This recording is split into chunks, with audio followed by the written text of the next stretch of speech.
Perkenalkan, saya Fatima Anggreni Wulandari dengan NIM 245231130 dari kelas 2D Perbankan Syariah. Soal yang pertama yaitu sebutkan dan jelaskan 3 hak dan 3 kewajiban warga negara Indonesia.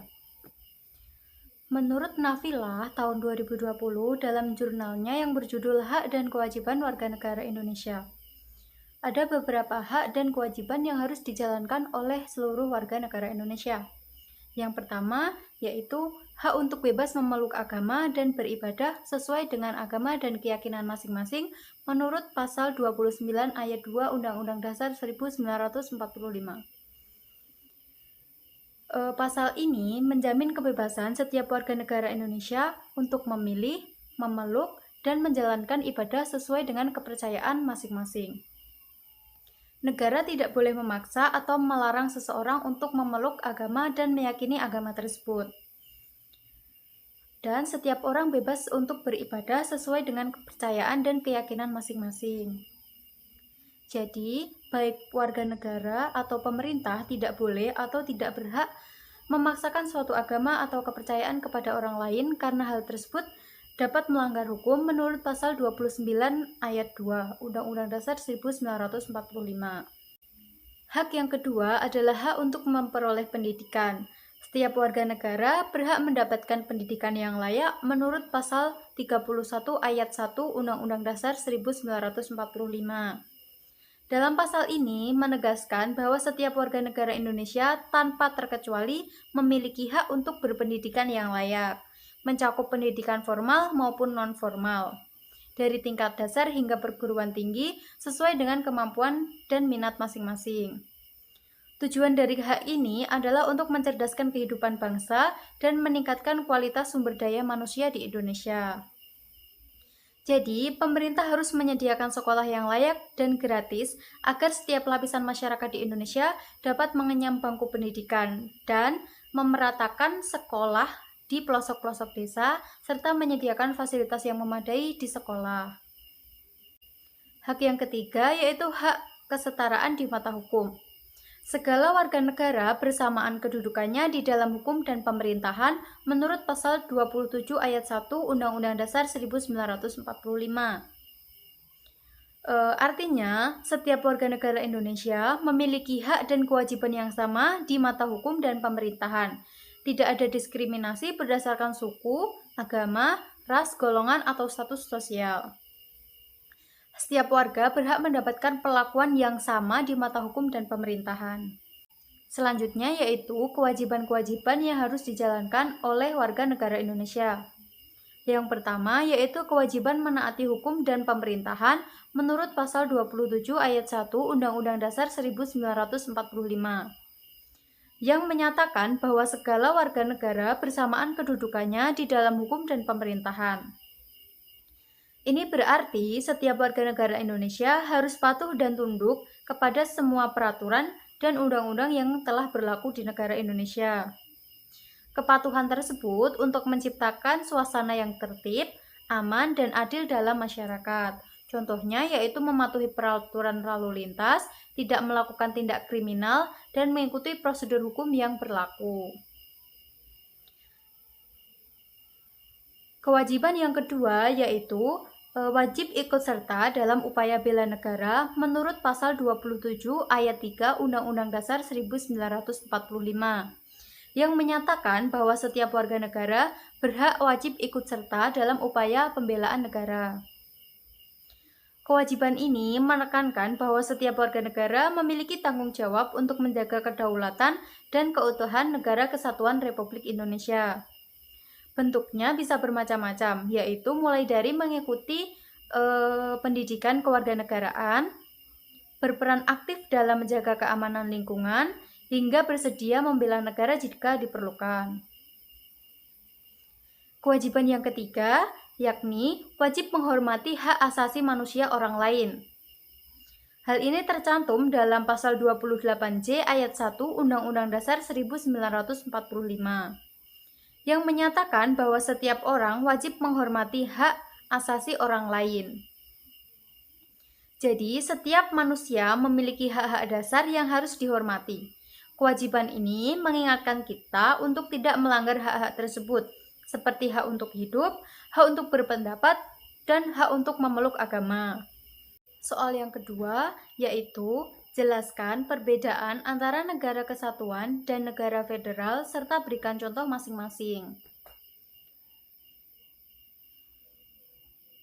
Menurut Tri Widodo Utomo dalam jurnalnya Dekonsentrasi dan Desentralisasi dalam Diskursus Negara Kesatuan dan Negara Federal.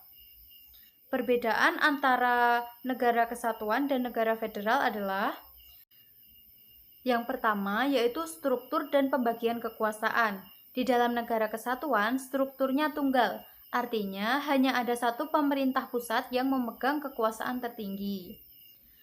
Pemerintah pusat tidak dapat memberikan hak otonomi kepada daerah, tetapi kekuasaan tertinggi tetap dipegang oleh pusat. Sedangkan negara federal, strukturnya jamak, artinya terdiri dari beberapa pemerintahan federal pusat dan pemerintahan negara bagian.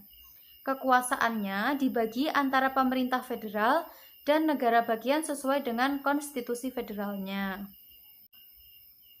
Yang kedua yaitu perbedaan kedaulatan. Negara kesatuan, kedaulatannya tidak terbagi, hanya ada satu kedaulatan negara yang dipegang oleh pemerintah pusat. Sedangkan negara federal, kedaulatannya dibagi antara pemerintah federal dan negara bagian meskipun kedaulatan nasional tetap dipegang oleh pemerintah federal. Yang ketiga yaitu perbedaan konstitusi. Negara kesatuan hanya memiliki satu konstitusi yang berlaku di seluruh wilayahnya. Sedangkan negara federal memiliki konstitusi federal dan konstitusi negara bagian. Konstitusi federal mengatur hal-hal yang menjadi kewenangan pemerintah federal, sedangkan konstitusi negara bagian mengatur hal-hal yang menjadi kewenangan negara bagian. Yang keempat yaitu perbedaan pemerintahan. Di dalam negara kesatuan hanya memiliki satu pemerintahan pusat, sedangkan di negara federal memiliki pemerintahan federal dan pemerintahan negara bagian. Setiap pemerintahan memiliki kewenangan dan tanggung jawab masing-masing. Yang kelima yaitu perbedaan dari segi hukum. Dalam negara kesatuan, hukumnya seragam di seluruh wilayah negara, karena semua hukum berasal dari pemerintahan pusat. Jadi hukumnya sama. Namun di dalam negara federal, hukum dapat berbeda-beda di setiap negara bagian, tergantung pada konstitusi dan peraturan yang berlaku di masing-masing negara bagian.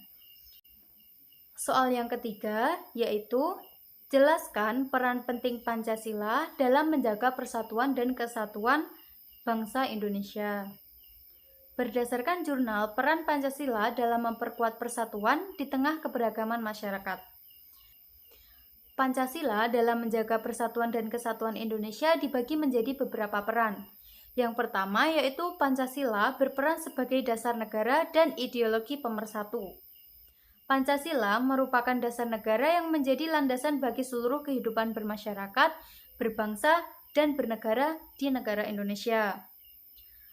Sebagai ideologi pemersatu, Pancasila mampu merangkul keberagaman suku, agama, ras dan budaya, dan antar golongan yang ada di Indonesia. Nilai-nilai yang terkandung di dalam Pancasila seperti ketuhanan yang Maha Esa, kemanusiaan yang adil dan beradab, persatuan Indonesia, kerakyatan yang dipimpin oleh hikmat kebijaksanaan, dalam permusyawaratan perwakilan dan keadilan sosial bagi seluruh rakyat Indonesia menjadi pedoman bagi seluruh warga negara untuk hidup rukun dan damai di Indonesia. Yang kedua yaitu Pancasila berperan sebagai pedoman dalam menyelesaikan konflik.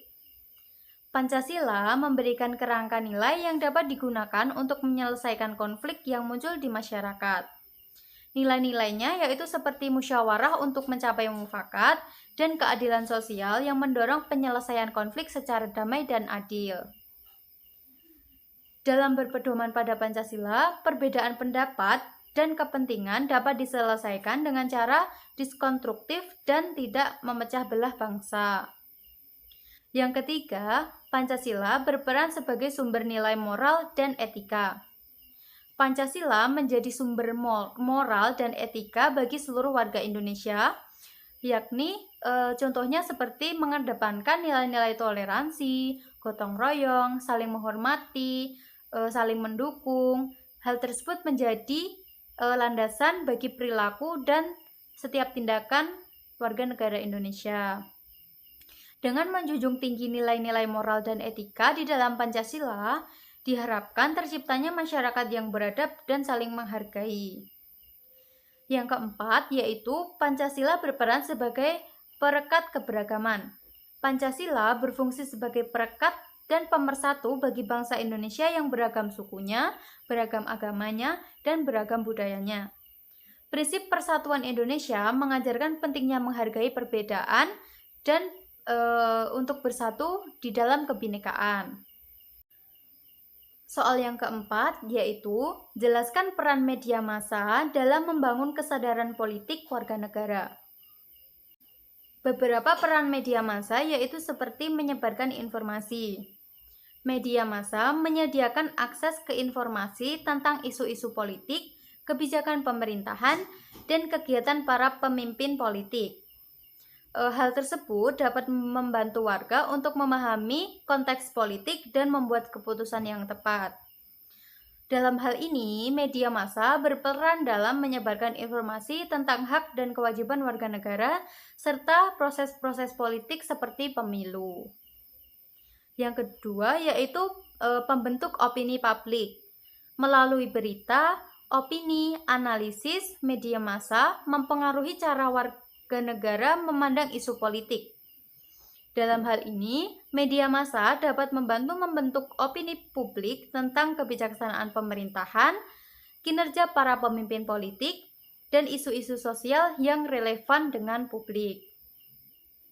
Yang ketiga yaitu pengawasan dan akuntabilitas. Media massa berperan sebagai pengawas terhadap pemerintah dan para pemimpin politik. Dengan mengungkapkan korupsi, penyalahgunaan kekuasaan, dan pelanggaran hukum, media massa membantu memastikan akuntabilitas pemerintahan dan para pemimpin politik. Sebagai sarana propaganda politik, artinya para elit politik atau partai politik dapat menggunakan media massa sebagai sarana propaganda dan untuk melakukan sosialisasi politik kepada masyarakat sehingga warga negara menjadi melek politik. Pendidikan politik. Media massa dapat memberikan pendidikan politik kepada warga negaranya melalui media massa seperti liputan berita, program-program diskusi, dan konten-konten edukatif. Jawaban yang saya ungkapkan tadi merupakan pendapat saya yang saya ambil dari beberapa jurnal yang sudah saya baca. Terima kasih sudah menonton. Wassalamualaikum warahmatullahi wabarakatuh.